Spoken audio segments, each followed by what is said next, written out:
ஹே buddies, எல்லாருமே எப்படி இருக்கீங்க? நல்லா இருக்கீங்க நம்புகிறேன். ஸோ இன்றைக்கி நம்ம வந்துட்டு பீஃப் பிரியாணி பண்ண போகிறோம். அதுவும் சிம்பிளான இதில். ஸோ அதுக்கு தேவையான இன்க்ரீடியன்ட் இப்போ நீங்கள் பார்த்துட்ருக்கீங்க.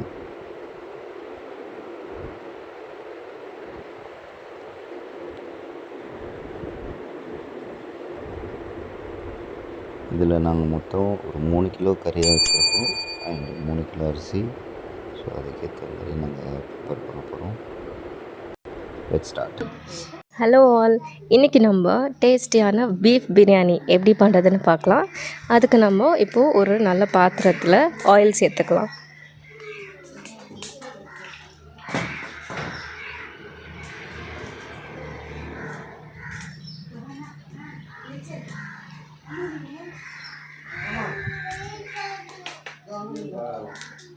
ஆயில் நல்லா ஹீட் ஆனதும் இப்போ நம்ம ஸ்பைசஸ் சேர்த்துக்கலாம்.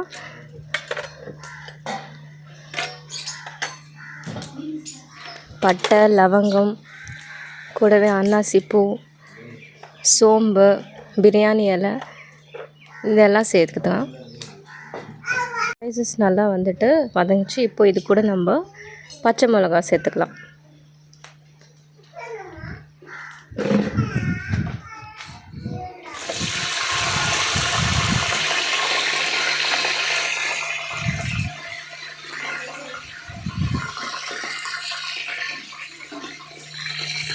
பச்சை மிளகா நல்லா கீறி விட்டுட்டு சேர்த்துக்கோங்க, இல்லைன்னா அது அப்படியே வெடிச்சிரும். இப்போ கூடவே நம்ம நல்லா நீளமாக கட் பண்ணி வச்சுக்கிற ஆனியன் சேர்த்துக்கலாம்.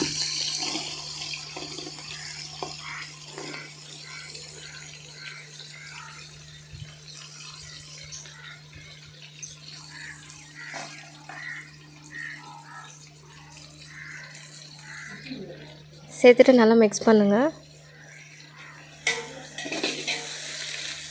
பிரியாணிக்கு எப்போவுமே ஆனியன் நல்லா கோல்டன் ப்ரௌன் ஆகணும்.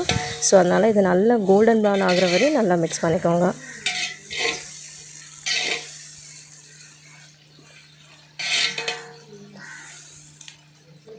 இது நல்லா ஃப்ரை ஆகட்டும்.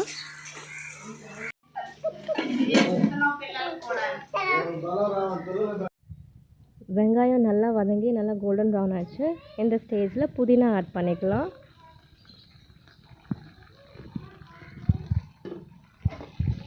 கூடவே கொத்தமல்லி ஆட் பண்ணிக்கோங்க.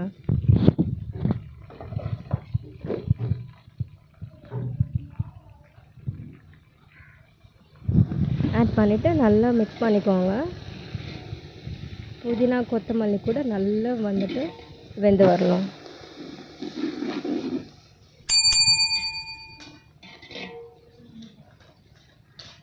ஸோ நல்லா மிக்ஸ் பண்ணிக்கோங்க. பார்த்தீங்களா, இஞ்சி பூண்டு விழுது நல்லா வதங்கிருச்சு. இப்போ நம்ம தக்காளி ஆட் பண்ணிக்கலாம்.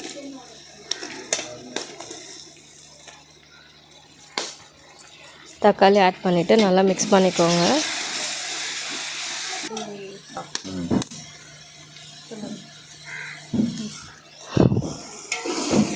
தக்காளி நல்லா ரவுண்டாக கட் பண்ணிவிட்டு ஆட் பண்ணிக்கோங்க.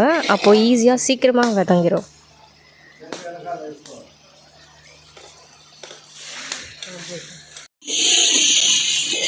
தக்காளி நல்லா வதங்கணும்.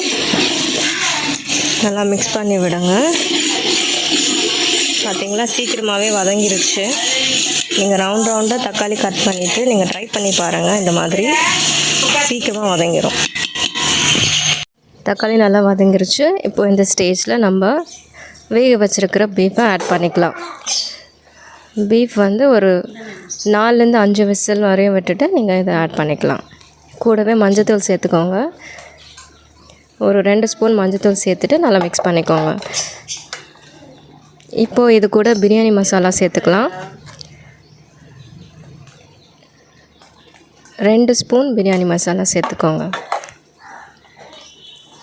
கூடவே நான் சிக்கன் மசாலா ஆட் பண்ணிக்கிறேன். 2 ஸ்பூன் சிக்கன் மசாலா ஆட் பண்ணிக்கோங்க. இப்போது இதை நல்லா மிக்ஸ் பண்ணிக்கலாம். பீஃபோட மசாலா நல்லா மிக்ஸ் ஆகணும், அதனால் நல்லா மிக்ஸ் பண்ணிக்கோங்க.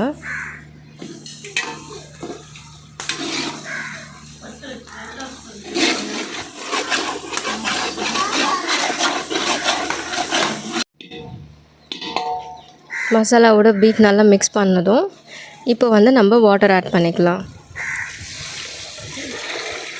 எந்த அளவுக்கு வந்து நம்ம பாஸ்மதி ரைஸ் எடுக்கிறோமோ அந்த அளவுக்கு வந்துட்டு நம்ம தண்ணி ஆட் பண்ணிக்கலாம்.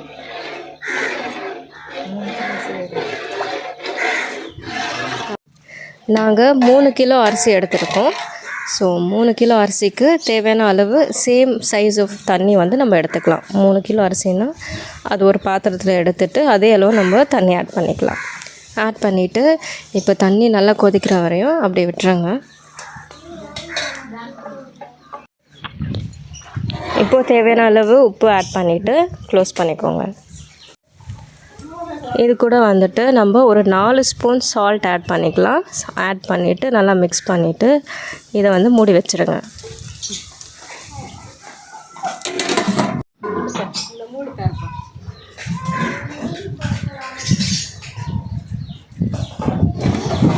பார்த்திங்களா, கறி நல்லா வெந்துருச்சு, தண்ணியும் நல்லா கொதிச்சிருச்சு.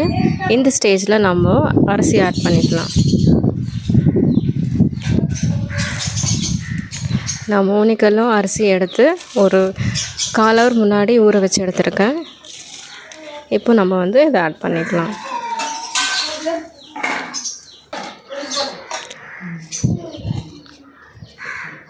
அரிசி ஃபுல்லாக போட்டுட்டு நல்லா மிக்ஸ் பண்ணிக்கோங்க.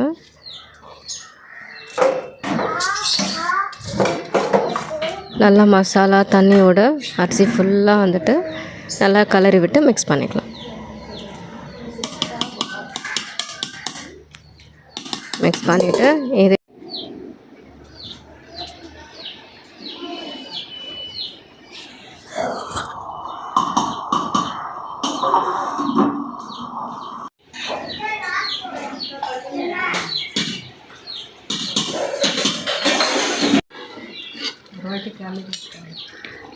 இந்த ஸ்டேஜில் நல்லா மிக்ஸ் பண்ணிக்கோங்க. இப்போ தண்ணி எல்லாம் வந்து நல்லா வந்துட்டு மிக்ஸ் ஆகி பாயில் ஆகிடுச்சு. இப்போ நம்ம தம் போட்டுடலாம். இதை நல்லா வந்து ஸ்ப்ரெட் பண்ணி ஈவன் பண்ணிவிடுங்க. பண்ணிவிட்டு க்ளோஸ் பண்ணிவிட்டு தம் போட்டுடலாம்.